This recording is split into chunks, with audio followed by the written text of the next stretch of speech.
샬롬 로중 읽어주는 제입니다. 오늘은 2월 24일 금요일 로중입니다.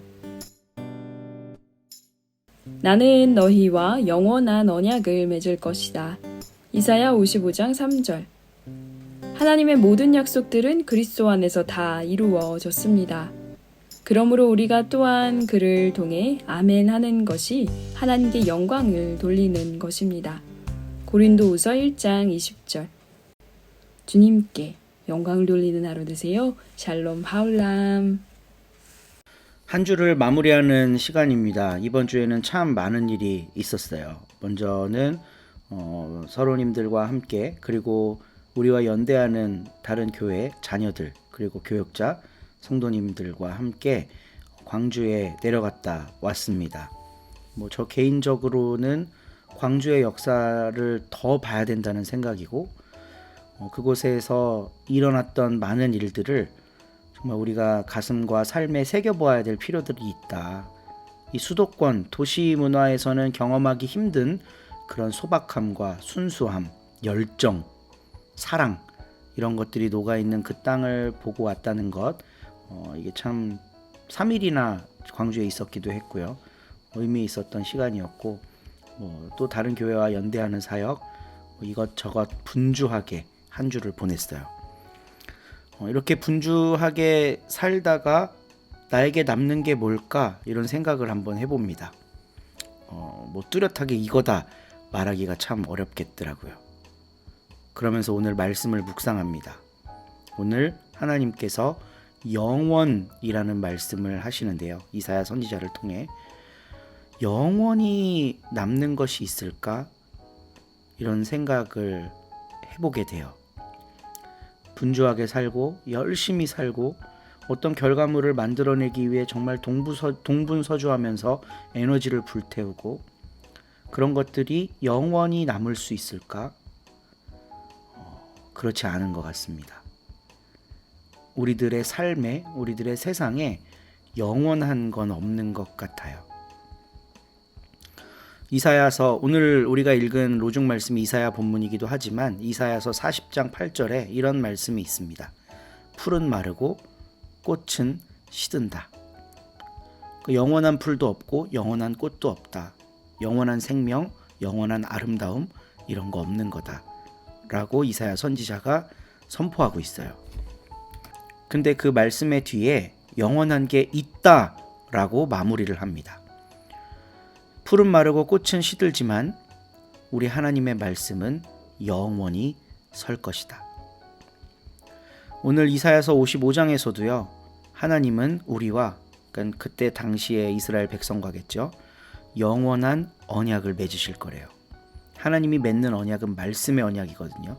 당신이 하는 말씀을 우리에게 주시고 그 말씀과 잘 연결된 삶을 살면, 그러니까 순종하는 삶을 살면 하나님이 복을 주시겠다는 게 이제 거의 구약 성경의 핵심 메시지인 거예요. 그 영원한 언약을 맺으실 거랍니다. 여기에도 영원이라는 말이 나와요.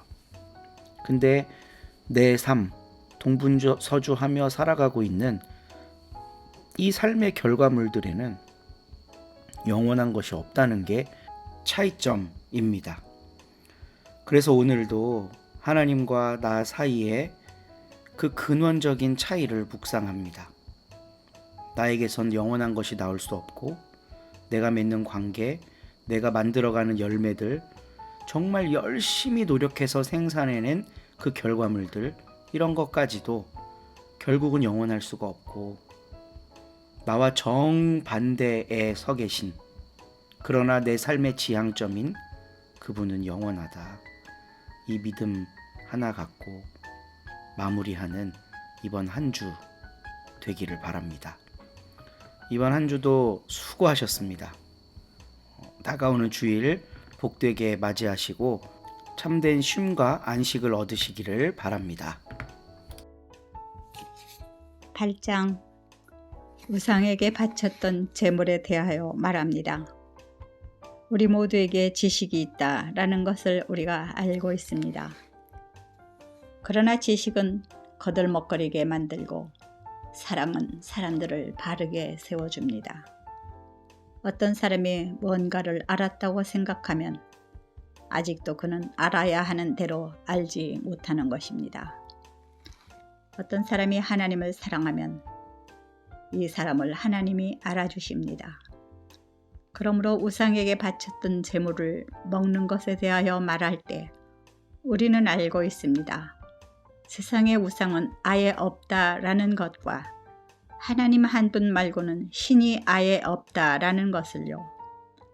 하늘에나 땅에나 신이라 일컬어지는 이들이 있습니다. 이른바 신도 많고 주도 많이 있지요. 그러나 우리에게 신은 하나님 한 분, 곧 아버지가 계실 뿐입니다. 그분에게서 모든 것이 나옵니다. 우리 자신들이 존재하는 것도 그분을 위해서입니다. 또한 주도 예수 그리스도님 한 분뿐입니다. 그분을 통해서 모든 것이 나옵니다. 우리 자신들이 존재하는 것도 그분을 통해서입니다. 그러나 모든 사람 안에 그 지식이 있지는 않습니다. 어떤 사람들은 아직까지도 우상을 섬기던 습관에 젖어 있어서 자기들이 먹는 고기를 우상에게 바쳐진 제물을 먹듯이 먹습니다. 그리하여 그들의 양심이 약함으로 더럽혀집니다. 그러나 음식은 우리를 하나님 곁에 세우지 못할 것입니다. 우리가 먹지 않는다고 해서 모자라게 되는 것도 아니고 먹는다고 해서 넘쳐나게 되는 것도 아닙니다. 그렇지만 주의하세요. 여러분의 이 권한이 약한 사람들에게 장애물이 되지 않도록 말입니다. 지식이 있는 그대가 우상 신전에서 자리 잡고 앉아 먹는 것을 어떤 사람이 본다고 합시다. 그러면 약한 그 사람의 양심이 힘을 얻어 그가 우상에게 바쳤던 제물을 먹게 되지 않겠습니까?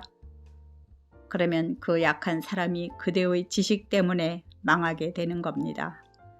그는 형제입니다. 그를 위해 그리스도님이 죽으셨습니다. 이렇게 해서 여러분은 형제 자매들한테 죄를 짓고 그들의 약한 양심에 상처를 줍니다. 이리하여 여러분은 그리스도님께 죄를 짓는 것입니다. 바로 이런 까닭에 음식이 내 형제 자매를 걸려 넘어지게 하는 것이라면 고기를 아예 영원히 먹지 않겠습니다. 내가 나의 형제 자매를 걸려 넘어지게 하는 일이 없도록 말입니다. 아멘.